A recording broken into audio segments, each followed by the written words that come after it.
Kalau ngeliat dari boxnya aja, Edifier WH700NB ini kayaknya emang sesuai sama harganya, 500 ribuan. Tapi ketika gue pakai dan cobain, boom, my mind was blown. Kenapa bisa begitu? Yuk kita bahas. Halo semuanya, kenalin gue Dian dari Main Lagi. Di channel ini gue banyak ngebahas tentang gadget, games, dan juga mainan. Itu adalah 3 hal yang gue suka. Kalau kalian suka juga sama 3 hal tersebut, jangan lupa consider to subscribe dan nyalain tombol lonceng. Edifier WH700NB ini hadir dalam 2 warna. Kebetulan yang dikirimin sama Edifier ke gue ini adalah yang warnanya ivory alias putih gading. Emang warnanya ini lebih ke krem ya ketimbang ke putih gading ya, tapi overall gue suka sama warnanya. Materialnya ini banyakan plastik ya. Ini luarnya plastik dengan metal di bagian dalam headbandnya. Faux leather juga ada di bagian atas nih, di pads-nya dan juga di ear cups. Namun, faux leather-nya ini gue rasa agak tipis ya. Dan durability-nya ini gue belum tahu sih. Time will tell lah. Desainnya ini minimalis ya. Mirip banget kayak Sony punya gitu ya. Yang harganya jauh di atas si WH700NB ini. Dia bisa di swivel dan juga dilipat, jadinya dia lebih ringkas kalau mau kalian bawa kemana-mana. Sayangnya kita nggak dapetin case buat bawa-bawa nih, jadinya akan agak rumit buat masukin ke dalam tas. Untuk size adjustment-nya ini ada 10 step size adjustment di bagian kanan dan bagian kiri masing-masing ya. Jadinya nanti ukuran maksimumnya cukup besar. Untuk kepala gua yang gede gini aja, headphone ini masih enak banget buat dipakai.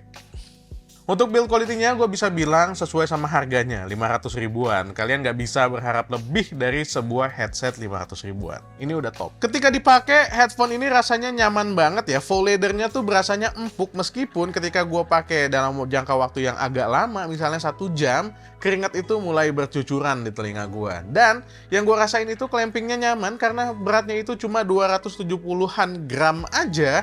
Dan juga passive noise isolation-nya ini sangat bagus. Buat tombol-tombolnya, ini posisinya agak aneh ya. Bukan ada di sebelah kiri, tapi adanya di sebelah kanan. Nah, ini ada tombol volume untuk naikin dan nurunin volumenya. Ada juga tombol mode dan juga ada sebuah tombol Bluetooth untuk pairing ke device kalian.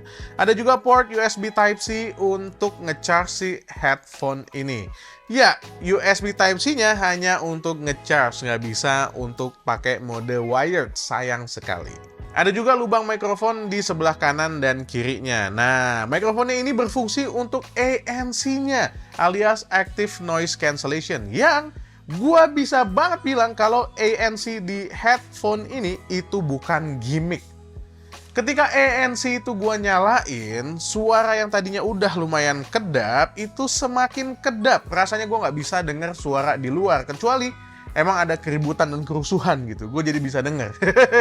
Kalau ya normal-normal aja di ambience kayak naik kereta atau di ambience rumah, kantor, itu gue rasa masih berasa kedap sih. Selain mode ANC, dia juga punya ambience mode. Kalau kalian khawatir nggak denger ketika lagi pakai headset ini sambil dipanggil. To be honest, gue bukan ANC person ya.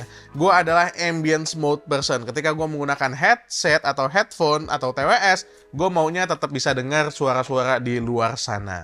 Nah, sekarang gue akan bahas yang paling utama dari sebuah gear audio, sound quality-nya. Gue coba mainin lagu Idol ya dari Yoasobi dan di sini berasa vokalnya tuh ngangkat banget. Detail di awal lagu itu kedengeran cukup jelas dan bass-nya itu juga cukup, nggak terlalu boomy tapi masih ada. Overall suaranya tuh bulat gitu, nggak ada yang terlalu pedas dan bassnya juga nggak terlalu mendem. Ini oke sih. Starboy-nya The Weeknd dan Daft Punk juga gue ngerasain bass di awal lagunya tuh enak banget, sumpah. Stagingnya juga oke. Di volume 100% juga gue nggak ngerasain ada distorsi sama sekali. Lagu Siluet dari Kanabun ini nggak pecah sama sekali di bagian bridge. Bass juga tetap bulat tapi nggak nutupin vokal. Ini oke banget ya. Overall, gue mungkin bisa menyebut kalau ini adalah sebuah headphone yang all-rounder. Jadi buat kalian yang pengen nyari headphone yang karakteristiknya itu bisa di semua lagu, ini bisa banget kalian pakai Edifier WH700NB ini. Latensinya gimana? Nah, ini menarik. Latensi bisa gue bilang minim di semua mode. Mau di ANC, mau di ambience mode, itu latensinya minim. Pakai banget, serius. Gue coba di mode biasa alias ANC-nya mati, ambience mode-nya mati, latensinya ini ada di bawah 100 millisecond, which is very good. Dan juga Edifier WH700NB ini punya yang namanya gaming mode yang kata Edifier bisa buat nurunin latensinya. Dan latensinya, iya, bakalan berasa lebih bagus lagi. Gua nggak ngerti deh, sumpah.